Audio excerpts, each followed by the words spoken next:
I know what you're thinking. This is not really the topic I usually go for. It's not Calvinism. It's not Wesleyanism. It's not women in ministry. It's not eschatology. It's not even really Greek. But I'm full of the Christmas spirit right now, and I figured I'd have some fun.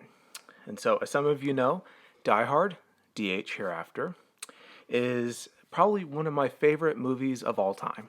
And it remains probably the quintessential Christmas film ever. But of course, there are naysayers to that sort of reality. We would call them anti-Diehardians, we might call them that. We also might notice that they often presuppose the invalidity of the assertion that Die Hard is itself a Christmas movie. But we'll get to that in a minute. What I'm going to do is present several reasons, theological reasons, and some biblical ones, as to why Die Hard is a Christmas movie.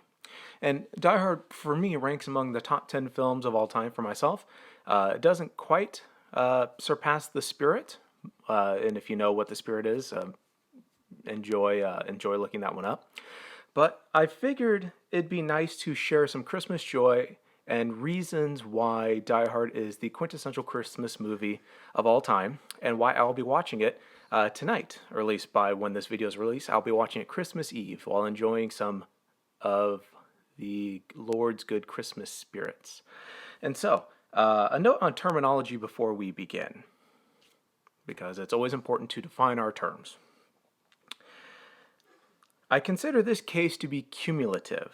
That is to say, each point kind of builds on the next. So if you're looking for a knockdown, kind of argument or bullet point to be made, you've come to the wrong video, friend. But if you're looking to listen with an open mind and an open heart, you may be surprised at what you hear. So allow the case to build.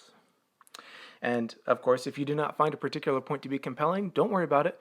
May the Christmas spirit open your eyes and open your hearts and bring to life what is dead in your mortal soul. So, may the Lord strangely warm you as we seek after his glorious truth that Die Hard is the quintessential Christmas movie.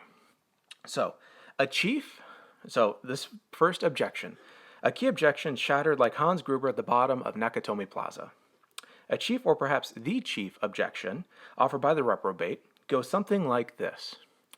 DH was not released during the Christmas season, and therefore cannot properly be placed in the category of Christmas movie. Such an argument, of course, reveals the debased mind of the moral and theological imagination, i.e. the reprobate, but some are content to present themselves as such, and so let us entertain this reality, this mere assertion by those who would deny the obvious.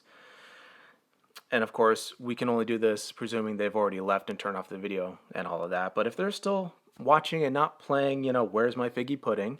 If I can dethrone this objection, then I think my case is far more plausible as a sufficient measure, I should say, than not. That is to say, it is my good pleasure to introduce to you why this objection sucks, and is the probably quintessential objection to the reality of Die Hard's existence as a Christmas movie. For your consideration, here are a list of movies that we all accept as Yuletide standards, but were not released during the Christmas season. A Christmas Story, that was released on November 18th, which last I checked, according to most Grinches out there, Christmas season doesn't begin until you have basically debased yourself with the Thanksgiving dinner, turkey, and all the stuffings that go along with that, and the trimmings. And you're not even allowed to play Christmas music or put up Christmas decorations or do Christmas shopping until after the Thanksgiving season. So if we accept that premise, then A Christmas Story is by definition, according to this objection, also not a Christmas movie. But we know that is absurd. That is reducibly absurd. Another one are some classics. Holiday Inn, which was released on August 4th. That means baseball is still going on. And that was in 1942. And then the other one, which some people say is not a Christmas movie, but I think is fair. At least it's debatable, unlike Die Hard. Trading Places. That was released on June 8th, 1983. And I think the knockdown argument for this point, to reveal that time is not relevant at all to the release date is not relevant at all to the quality or ontology of Die Hard being a Christmas movie, and that is the one and only Miracle on 34th Street, released June 4th, 1947, according to IMDb and Wikipedia. That's right, Miracle on 34th Street, the great Miracle on 34th Street, one of the most overrated Christmas movies of all time, but we won't entertain such a thought, was released in the summer. So thus we have sufficient precedence to assert the following. The release date of a film is not a sufficient measure of one's authentic Christmas movie status. Release date means very little, if anything. Indeed, given divine timelessness or certain views of time, it stands to reason that God could reveal himself at any time, and this could be extended into the cinematic realm if we believe in Truthmaker theory that God is the creator of all things, in the way that we all know what I'm alluding to. Which is why you can have a Christmas movie released in July. The only issue resides within those who lack moral and theological imagination as well as cinematic perspicuity. Perhaps one has not been cinematically regenerated so as to appreciate this point. Maybe they need a little more sanctification in their life, in which case I would recommend pausing right now and watching Die Hard. So that is point number one, which is often considered to be the fatal objection to the doctrine of Die Hard's Christmas movie ontology. The second one is called the Sitzenleben of DH. Numerous quotes from the Die Hard screenplay, authored by Jeb Stewart and revised by Stuart E. D'Souza, attest to the proper Sitzenleben of Die Hard. Note the corroborating evidence from the voice of characters and from the writer. So, Argyle, we all know the character of Argyle, quote, if this is their idea of Christmas, I gotta be there for New Year's, and that's on page 118 of the screenplay. Stewart, of course paralleled with D'Souza, is the authors, quote, close on a bottle of Dom Perignon as the cork explodes across a large office floor decorated for Christmas. And that is on page 3 in one of the opening scenes of the film. This film takes place at Christmas time. Both the casual observer and the anti-DH fanatic can witness both issues at play. Argyle speaks with clever precision and clarity and perfection about the date and time of this setting. First, he mentions the Yuletide event, of course, maybe even as an apocalyptic intrusion into our own setting, placing it in an eschatological now for the implied audience. Second, he distinguishes said apocalyptic eschatological Yuletide event grammatically by an emphatic verbal cue, I gotta be there, and the object that follows, as a clarifying mark, New Year's, thus distinguishing the event happening now with an event to come, Christmas and New Year's. And if we are to respect the grammar of Argyle's comments, both events are distinct and locative, therefore placing them within a certain period of time and framework of imagination and reality. And if we are to honor, of course, the sovereignty of the authors and the historical grammatical sense of the original intention of these authors. And of course, that would be Stewart and D'Souza, and by implication, God as author of these things. Indeed, the first sentence of the action paragraph is festively telling, quote, Christmas tinsel on the light poles. We are looking east past Inglewood into the orange grid of Los Angeles, that is LA, at night when we suddenly tilt up to catch the huge belly of a landing 747. The noise is deafening, and that's on page, of course, 1. Christmas runs all around us, blinking red and green from the very moment the screenplay, these authors, and therefore God, are penning it for our enjoyment. From the heights of Nakatomi to the depths of Nakatomi, such a point hardly needs overstating in order to be true and obvious. As the note on the bloody sweatshirt of Tony's chest says, ho, ho, ho. And that's on page 35. Number 3, and this is, I think, theologically and sociologically compelling. Die Hard, Jesus, and John Wayne. In Kristen Kobes-Dumay's work, Jesus and John Wayne, she articulates the pain wrought by overly masculine leadership in evangelicalism, that is, a certain specific place within Protestant Christianity. This machismo is often thought to be grounded in films such as Die Hard and other such films. John Wayne as the archetype of masculinity. However, this is not the case. In a masterful display of eschatological reversalism, the machismo of Die Hard subverts the fact, or rather the machismo of fact, that John McClane is neither superhero nor superhuman. He sweats. He gets tired. He doubts himself. He worries about his competence and his ability to get the job done. He gets stressed. And like Jesus going off into the wilderness, John McClane retreats to his room at the very beginning of the film to rest. Indeed, in his attempt to be overly masculine, he gets himself into more trouble. He reveals his identity. As Hans Gruber says, perhaps buying into the stereotype of Americans, just another American who thinks he's John Wayne. Point number 4, a structural and character analysis of DH and the implausibility of other readings. If we consider the organization of DH as cinema and as ontic apocalyptic Christmas film, we must consider the relevance of the 3 or 5 act structure depending on which one you buy. As someone who studied screenwriting in undergrad, either one is acceptable provided you know what the hell you're doing. So, for our sake, I believe either option is essentially postmodern and can be properly improper, but will persist anyway because this is the point I'm trying to make. We see an immediate Christological arc woven into the fabric of Die Hard from the beginning. Plane ride into Los Angeles signifies the incarnation, i.e. Christ's incarnation into our hellish landscape. First act, being human. Exhaustion, struggles, learning, sweating, pain, anxiety. The Lord is figuring out how this new thing works. Act of war, and the second act with exorcisms, taking down terrorists and saving lives. And then the finale, the death of Satan. Hans Gruber falls like lightning from Nakatomi heaven. And the ascension, of course, which we cannot forget as an essential component of Christological reflection, leaving Nakatomi Plaza, which I believe is self-explanatory. You have the wonderful V-shape, coming down the 747 via incarnation, the earthly life of battle and stress and war against Satan and the powers and the principalities and the terrorists, and the ascension back to reality and goodness via the leaving of Nakatomi Plaza at the end. Spoiler alert, John McClane doesn't die. One must note that John McClane is, of course, wounded, and when the famous shootouts happens in a room filled with glass that gets shattered by bullets, and it's a magnificent sequence. And what happens to him? Mirroring the Christ event, his feet, which are bare, become pierced and bleed. Such a point can hardly be just ignored or dismissed in without any sort of meaningful exegetical precision.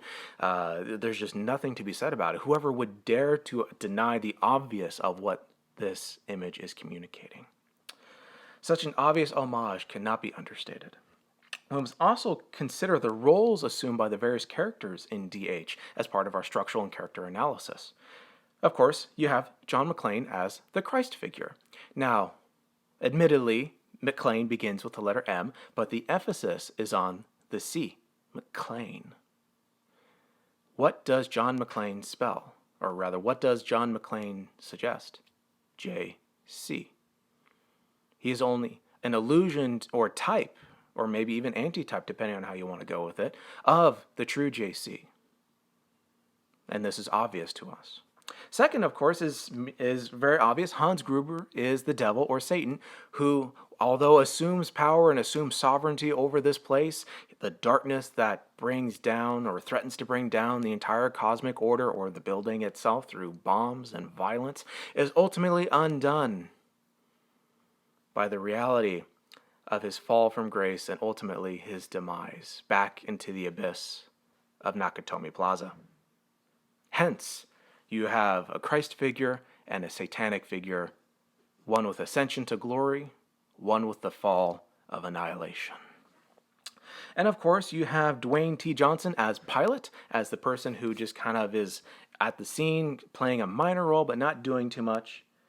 And then we have Al Powell, shows up late on the scene as the police officer who helps or tries to help John McClane, JMC, in his time of need.